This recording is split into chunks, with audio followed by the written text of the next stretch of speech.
Living Assistance Services is a non-medical home care provider of senior care that's available 24 hours a day, 365 days a year. Dave Porter and Paula Price are in studio to join us and talk to us a bit about the fantastic program that you guys have operating. Deja, I know your grandfather Yeah, well, this is an issue that's very dear to me. My grandfather is, we talk about him a lot on the show, actually. He's out there, he's 92, but he doesn't want to live with the old people, he likes to say, and he likes to just get out there. But we just put him in an assisted living home. He seems to love it. But my great aunt is the complete opposite. She wants to just stay at home, but we're getting a little bit nervous about keeping her there on her own. And this is why the services like yours are so very important. Now, David, tell us a little bit about what your service offers. Well, our service is designed for people like your aunt who want to stay at home. Seniors have various levels of sociability, and some like home and some don't. Our research indicates that about 80% prefer to stay at home, so that's what we do. Yeah.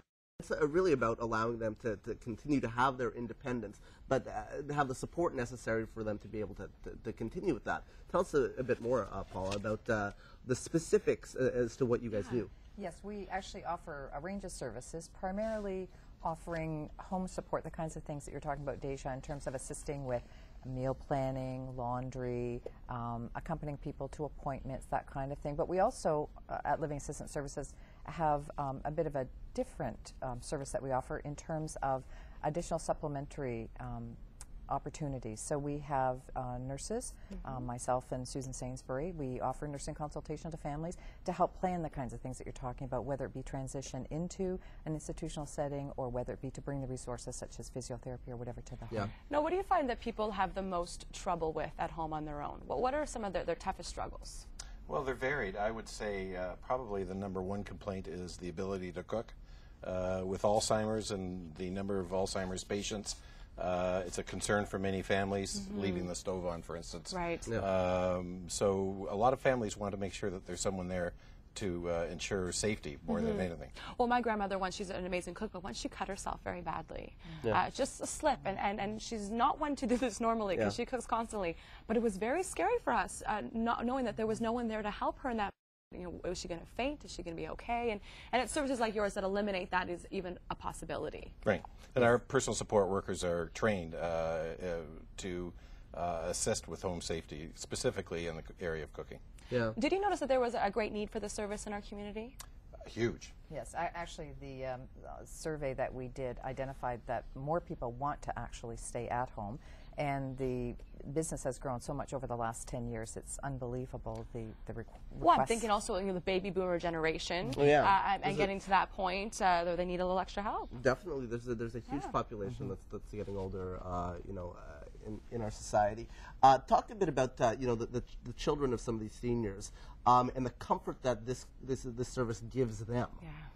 Well, it's important to realize, first of all, that the senior population has doubled since the 80s and is expected to double again in the next 25 years. So we're talking about a lot of people. In 2035, 25% of the Canadian population will be 65 or older. Wow. So that gives you an indication of the types of numbers that we're talking about. Yeah.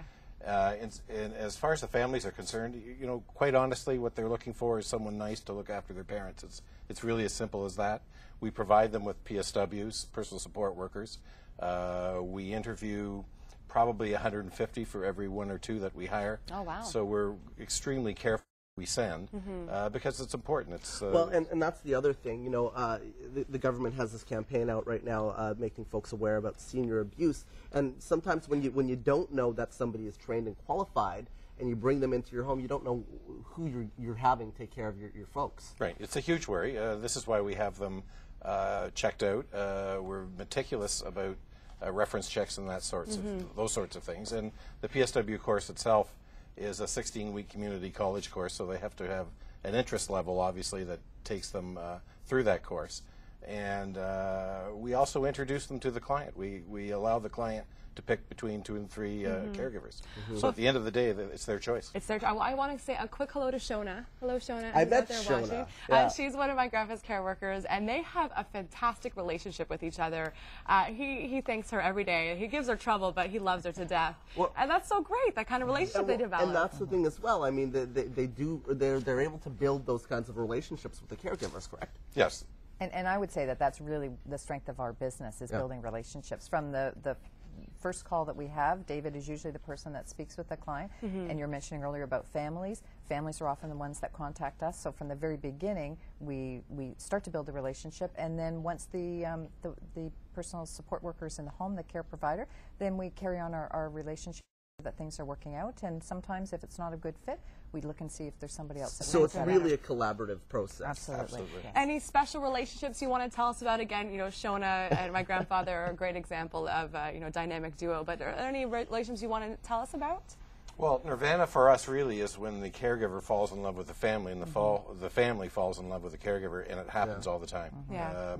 You know, our success rate in placement is probably mid 90%, which is great, and I think that's a testament to the fact that we interview so many people before we place them.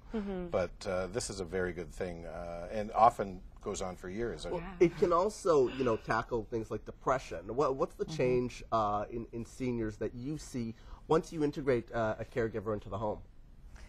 I think that's a very interesting question, because I think part of it is having somebody around, as you were saying, Deja, in terms of your aunt who maybe is on her own a bit more, the stimulation or lack of stimulation. If you have somebody else in the home, not that they're always with you, but they're available to provide some companionship. Right. As well as our nursing services that we offer, the consultation. Sometimes it's assessing that perhaps the senior is actually experiencing some depression and helping to negotiate some of the things with physicians. So tell us a bit more about the actual logistics and the process. About, you know, if someone is interested in having these services for a senior that they know, how do they contact you? How do they get in touch? And what's the process like? Discover more about us, the thing to do is to go to our website initially, and that's laservices.ca. At that website, you'll see a list of essentially what we do and how we do it. And it will guide you through the process from the first introduction to actually working in the home. Well, it's a great program. Yeah. It's fantastic. I encourage our viewers, if you have someone who's in need of a companion, a little help at home, go for it. And Shona, thanks for taking care of my pops. We'll be right back with more. Thanks, guys, for coming in. Thank you. Appreciate it.